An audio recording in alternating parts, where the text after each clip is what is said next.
అండి ఇప్పుడు మా ఉస్తాద్ భగత్ సింగ్ హరీష్ శంకర్ గారిని మాట్లాడవలసిందిగా రిక్వెస్ట్ చేస్తున్నాం. Good evening. కళ్యాణ్ గారితో సినిమా చేస్తే నా అదృష్టం ఏంటంటే మనం ఏ సినిమాకి వెళ్ళా మన సినిమా ప్రమోషన్ జరిగిపోతుంటుంది అక్కడ. ఫస్ట్ ఒక డైరెక్టర్ పక్షపాతిగా ట్రైలర్ చూడగానే నాకు ఫస్ట్ నాని గురించి మాట్లాడిపించాను. నాని ఎక్స్ట్రాడినరీగా ఉంది ట్రైలర్, సూపర్ కట్. అతనే ఎడిటర్ అని కూడా చెప్పారు. సో ఇంకేముంది, సవ్యసాచి ఒక డైరెక్టర్ కమ్ ఎడిటర్ అవుతే సినిమా డబల్ కమ్ ఎయిట్ ఇంకేముంది అంతకంటే. అండ్ ఇందాక చెప్పినట్టు పొలిమేర ఫంక్షన్కి వెళ్ళాను నేను, కామాక్షి అండ్ అనిల్ గారు అప్పుడు పొలిమేర ఫంక్షన్కి వెళ్ళాను. అది పొలిమేర 2 అయింది, 3, 4, 5 కూడా అవ్వచ్చు తెలియదు. అలాగే బీమ్స్ ధమాకా ఫంక్షన్కి వెళ్ళాను నేను. So the rest is history. Naresh గారితో అండ్ మా విజయ్ నాంది. సో అలాగే అదే ఆ రకంగానే చిట్టూరు సీన్ గారికి పవన్ గారికి కూడా అదే సెంటిమెంట్ వర్కౌట్ అవ్వాలని మనస్ఫూర్తిగా నమ్ముతూ ఈ సినిమా పొలిమేరలు దాటి ధమాకా సౌండ్ ఇవ్వాలని మనస్ఫూర్తిగా కోరుకుంటున్నా. చాలా మా విజయ్ చెప్పినట్టు చాలాసేపు మాట్లాడారు అందరూ. డైరెక్టర్ గారు అఫ్కోర్స్ ఫస్ట్ సినిమా ఎమోషన్ ఆయన, కామాక్షి గారు చాలాసేపు మాట్లాడారు, అలాగే మా డైరెక్టర్ గారు. నా ఆశ్చర్యం ఏంటంటే వీళ్ళందరూ కలిసి 2 గంటల సినిమా ఎలా తీశారని. So that is going to be the biggest surprise అని నా feeling. I'm waiting for that surprise. And Ramesh Reddy garu ఎక్స్ట్రానరీగా ఉందండి మీ విజువల్స్, సూపర్. అండ్ మీరు చాలా ఫాస్ట్ అని చెప్పారు Naresh garu. That is the need of an hour actually. So మీ ఇద్దరి గురించి మాట్లాడాలి, బట్ మీ ఇద్దరి గురించి అందరి గురించి మీరే మాట్లాడారు. మళ్ళీ మీ ఇద్దరి గురించి నేను మాట్లాడే వెంటనే హర్ష అండ్ జీవన్. చాలా టైం అయిపోయింది యాక్చువల్గా. చిట్టూరు సీన్ గారి గురించి చాలా మాట్లాడాలి నేను. మేబీ సక్సెస్ మీట్కి మళ్ళీ అప్పుడు ఆయన గురించి చెప్తాను నేను, చిట్టూరు సీన్ గారి గురించి డెఫినెట్గా. నరేష్ గారి గురించి ఖచ్చితంగా మాట్లాడాలి. నేను ఈవీ గారి సినిమాలు చూసిన తర్వాతే నేను సినిమా రైటర్ అవ్వాలనుకున్నాను. అక్కడి నుంచి నా జర్నీ స్టార్ట్ అయింది. సో పరోక్షంగా నా సినిమాల్లో ఏమాత్రం ఎంటర్టైన్మెంట్ బాగుంటుందన్నా, పాటలు బాగుంటాయన్నా, ఇంకేమన్నా సినిమాల్లో నచ్చే విషయాలు ఉంటే మట్టుకు వాటి మీద నాకు ఈవీ గారి యొక్క స్ట్రాంగ్ ఇన్ఫ్లుయెన్స్ నా మీద ఉందండి. ఆయనతో డైరెక్టర్ అయ్యాక కలిసే నేను ఒకసారి, బట్ ఆయనతో ఎక్కువ టైం ఎప్పుడు స్పెండ్ చేయలేదు. ఆ రిగ్రెట్ ఎప్పుడు ఉంటుంది నాకు. సో నరేష్ గారి ఫంక్షన్కి నాకు ఎప్పుడైనా ఇన్విటేషన్ వచ్చిందంటే నేను ఇంకా సెకండ్ థాట్ కూడా ఉండదు, నాకు ఇమ్మీడియట్గా నేను వచ్చేస్తానంటాను. ఎందుకంటే నేను డాడీతో ఎక్కువ టైం స్పెండ్ చేయలేకపోయాను. At least I have that privilege now.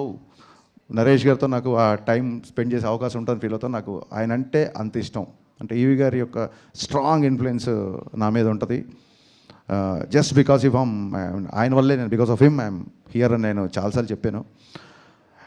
నేను కంటిన్యూగా ఇంతమంది కొత్త డైరెక్టర్లు అని అన్నప్పుడు నేనే ఇంకా లెక్క అడుగుదామనే టైంకి విజయ్ చెప్పాడు 35 మంది డైరెక్టర్లు అంటే.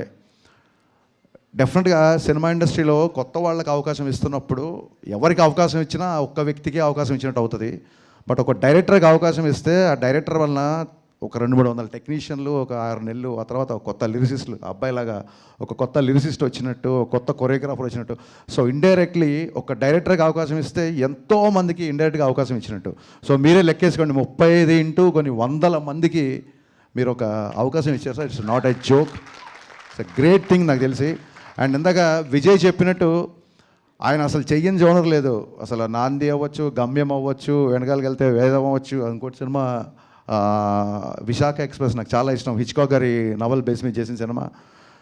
అసలు ఆయన ఫస్ట్ సినిమా అల్లరి కాబట్టి ఆయన అల్లరి నరేష్ అంటున్నాడు తప్ప ఆయన అన్ని జోనర్లు టచ్ చేశారు. ఏ డైరెక్టర్ స్క్రిప్ట్తో వెళ్ళినా రెడీగా ఉంటారు కాబట్టి ఆయన అల్లరి నరేష్ కాదు, అందరి నరేష్. యాక్చువల్గా ఇక్కడి నుంచి మనం టైటిల్ మార్చేద్దాం సీరియస్లీ.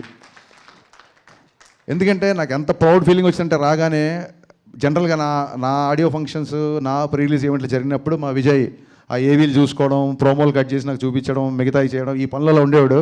నేను టక్కన రాగానే నా పక్కన నా ఆడియో ఫంక్షన్లు చూసిన విజయ్ నా పక్కన డైరెక్టర్గా కూర్చోబెట్టాడు. నరేష్ గారు మనస్ఫూర్తి ఇంకోసారి నేను థ్యాంక్స్ చెప్తానండి విజయ్ డైరెక్టర్ చేసినందుకు.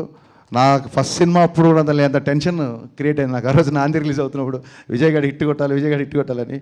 సో ఇలాంటి ఎందరో మందిని, ఇంతమందిని మీరు తీసుకురావడం అనేది ఇట్స్ యూఆర్ ట్రూలీ బ్లెస్డ్ అండి. వీరందరి బ్లెస్సింగ్స్ మీకు ఎప్పుడు ఉంటాయని మనస్ఫూర్తిగా కోరుకుంటున్నాను. చాలామంది డాక్టర్ అవ్వాలనుకొని యాక్టర్ అవ్వాలంటారు, బట్ డాక్టర్లు అయిన తర్వాత కూడా వీళ్ళు ఆయన యాక్టర్ అవ్వడం, ఆయన డైరెక్టర్ అవ్వడం, I mean it's quite surprising. I truly understand what you guys said. I mean మీకు ఉన్న సినిమా మీద ఉన్న ప్యాషన్, మీకు సినిమా మీద ఉన్న కసి, అదంతా మీ ఎమోషన్లో నాకు అర్థమైంది. ఒక బుల్లెట్ ట్రైన్ లాగా దూసుకుపోతున్న బీమ్స్, ఒక బుల్లెట్ ట్రైన్లా దూసుకుపోతున్న బీమ్స్ ఈ రైల్వే కాలనీ దగ్గర ఆగి ఇక్కడ మీ అందరితో ట్రావెల్ చేసి దీనికి ఒక అద్భుతమైన మ్యూజిక్, మంచి పాటలు, మంచి బ్యాక్గ్రౌండ్ స్కోర్ ఇచ్చారని చెప్తున్నారు. ఒక డైరెక్టర్ ఎగ్జైట్ అవ్వకపోతే, ఒక రచయిత ఎగ్జైట్ అవ్వకపోతే అంతసేపు మాట్లాడండి బ్యాక్గ్రౌండ్ స్కోర్ గురించి. I'm truly looking forward for this film.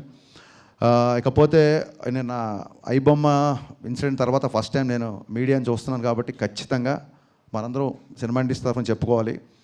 Piracy సినిమాలు చూపించే ఐబొమ్మ ఆవిడికి, ఒరిజినల్ బొమ్మ చూపించిన యావత్తు పోలీస్ యంత్రాంగానికి, సివి ఆనంద్ గారికి, మా సత్యనారాయణ సార్ గారికి, ఇండస్ట్రీ తరఫున మనందరి తరఫున మనస్ఫూర్తిగా కృతజ్ఞతలు చెప్పుకుంటూ 21 నవంబర్ 12A రైల్వే కాలనీ నాతో పాటు చూడొచ్చు. నేను కూడా మార్నింగ్ షో చూస్తున్నాను.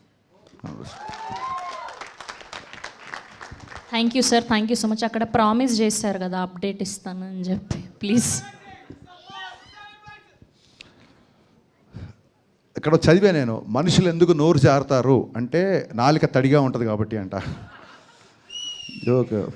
సో రాగానే జీవన్ క్వశ్చన్ తప్పించుకుందామని ఇస్తానులే అప్డేట్ అన్నాను. నేను మర్చిపోలేదు, బట్ మర్చిపోదాం అనుకున్నాను, బట్ వాళ్ళు మర్చిపోలేదు. యా, ఉస్తాద్ భగత్ సింగ్ సాంగ్ డిసెంబర్లో ఉంటుంది. సాంగ్ డిసెంబర్లో రిలీజ్ చేస్తాను. డేట్ అనేది కన్ఫర్మ్ చేసి చెప్తాను. థ్యాంక్ యూ హరీష్ గారు, థ్యాంక్ యూ సో